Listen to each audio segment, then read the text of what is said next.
ব্যারাকপুর সাংগঠনিক জেলা যুব মোর্চার ডাকে ব্যারাকপুরে আমাদের বিজেপির সমর্থনে, আমার সমর্থনে একটি মশাল মিছিল অনুষ্ঠিত হয়েছিল। জাফরপুর মোড় থেকে শুরু করে আমরা স্টেট ব্যাংক অব্দি এসেছিলাম। তারপরে আমাদের কার্যকর্তাদের সাথে আমরা বাড়ির পথে সবাই যে যার মতন ফিরছিল।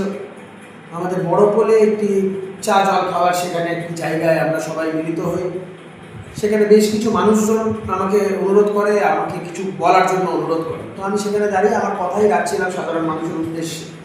হঠাৎ করে তৃণমূলের দুষ্কৃতী বাহিনীরা অতর্কিতে আমাদের মিছিলের উপরে হামলা করার একটা প্রচেষ্টা চালায়, কিন্তু তার যোগ্য জবাব আমরাও দিয়েছি।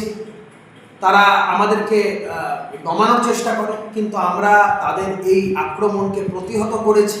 আমরা বলছি যেখানে যেখানে তৃণমূল এই ধরনের আক্রমণ করবে আমরা এইভাবেই তাদের প্রতিহত করব। আমরা চোরেদের ভয় পাই না। মমতা বন্দ্যোপাধ্যায় বুঝে নিন, আপনার সময় শেষ হতে চলেছে। তাই আপনাদের দুষ্কৃতী বাহিনীদের লেলিয়ে কোনো লাভ নেই। আর তৃণমূলের যারা দুষ্কৃতীরা এখনো অবধি তাণ্ডব করার সাহস দেখাচ্ছেন, তাদের উদ্দেশ্যে বলবো অত্যাচার ততটাই করুন যতটা সহ্য করতে।